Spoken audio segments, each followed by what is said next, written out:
নমস্কার বন্ধুরা, সবাই কেমন আছেন? আশা করছি সবাই খুব ভালো আছেন। গুজরাটি বেঙ্গলি মিক্স লাইফস্টাইলের আরও একটি নতুন ভিডিওতে সবাইকে অনেক অনেক স্বাগত। তো ফোনে অ্যালার্ম দিয়ে আমি ঘুমিয়েছিলাম, কারণ ঘুম থেকে উঠতে অনেকটা লেট হয়ে গেছিলো।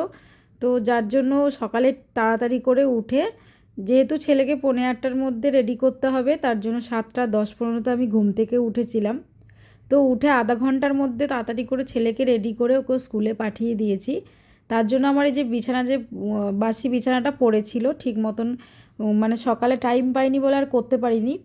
তো ছেলেকে স্কুলে দিয়ে আসার পরে ব্রেকফাস্টও করে নিয়েছি, তারপরে এবার কাজে লেগেছি, কারণ এবার আমি নিশ্চিন্তে মনে কাজটা করতে পারবো।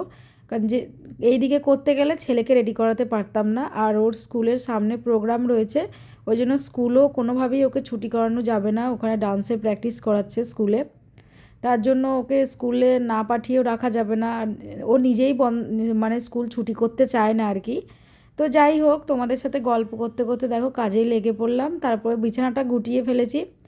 বিছানা গোটানো হয়ে গেলে না, বাসি বিছানা ঘরটা একদম ফ্রেশ হয়ে যায়, আর বেশ ভালোও লাগে, বেশ হালকা লাগে যে না কিছুটা কাজ অন্তত হয়েছে। তো আমার মতন কারা কারা এরকম করো সেটা অবশ্যই কমেন্ট করে বলবে।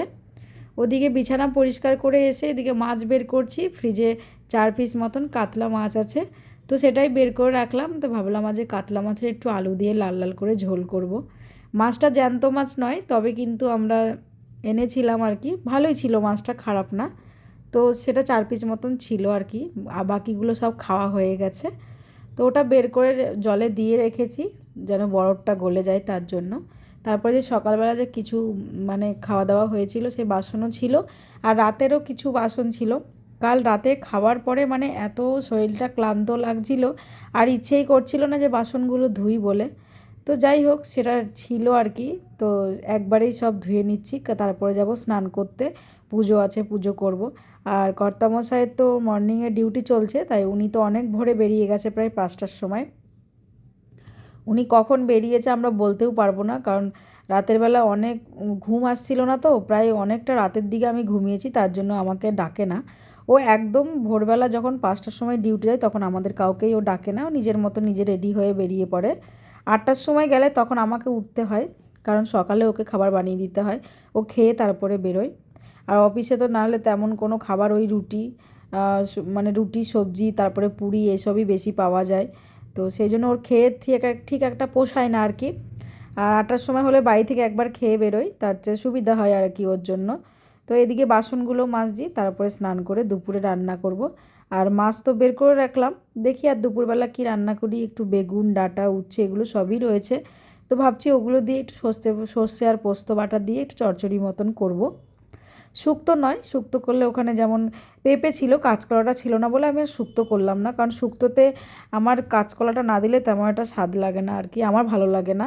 তার জন্য আর করা হয়নি। ভাবলাম একটা এমনি চচ্চড়ি করি, একটু বড়ি টড়ি দিয়ে সর্ষে বাটা দিয়ে পোস্ত বাটা দিয়ে ভালোই লাগবে খেতে। তো সেই মতনই করব ভাবছি। আর এদিকে দেখো বাসনগুলো প্রায় ধোয়া হয়ে গেছে আমার। তারপরে স্নান করতে যাব, স্নান করে এসে রান্না বান্নাটা করব। তো এদিকে রান্নাও শুরু হয়ে গেছে দুপুরের।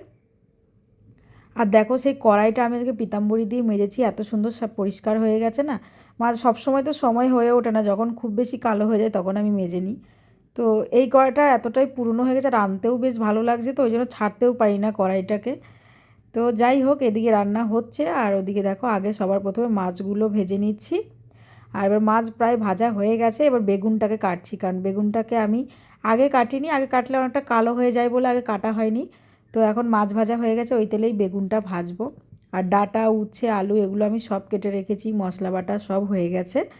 আর ওখানে মাছের ঝোলের আলু এগুলো সব কেটে নিয়েছি। আর চচ্চড়ির মধ্যে একটু বড়ি দেবো, তার জন্য বড়িটা নিয়ে নিচ্ছি। বড়ি দিলে দেখবে চচ্চড়ির মধ্যে বেশ ভালো লাগে খেতে।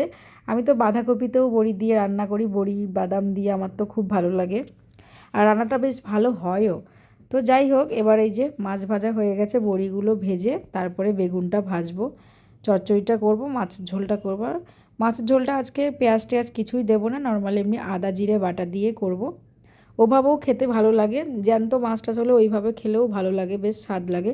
যেহেতু মাছটা ফ্রেশ ছিল তাই জন্য ওভাবেই করব। ওদিকে ঘড়ি দেখছি কখন ছেলে আসবে, আবার মানে কাঁচরা নিতেও আসবে, সেদিকেও টাইম দেখছি, কাঁচরাগুলো সব বের করে দিতে হবে, ওরা এসে নিয়ে যায়। এবার দাঁড়ায়ও না কিছুক্ষণ, যেদিন আগে হয়তো রেখে দিই সেদিন হয়তো নিয়ে যায়, আজকে রাখা হয়নি বলে তার জন্য বারবার ঘড়ি দেখছি কখন আসবে, আসলে তো ওগুলো আবার দিয়ে আসতে হবে ওদেরকে। তো দেখো কাঁচরাওয়ালাও এসেছিলো, সব দিয়ে দিয়েছি, তারপরে দেখো রান্নার আবার হচ্ছে।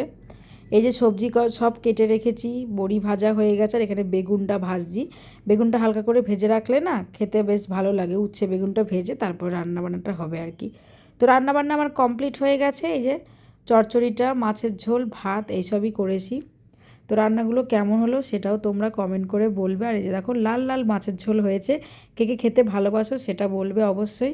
আর আমার এরকম ডেলি ভিডিওগুলো আপনাদের কেমন লাগে সেটা কমেন্ট করে জানাবেন। ভালো লাগলে একটা লাইক কমেন্ট শেয়ার করবেন, আর চ্যানেলটিকে সাবস্ক্রাইব করে আমার পাশে থাকবেন। ভালো থাকবেন, সুস্থ থাকবেন, টাটা।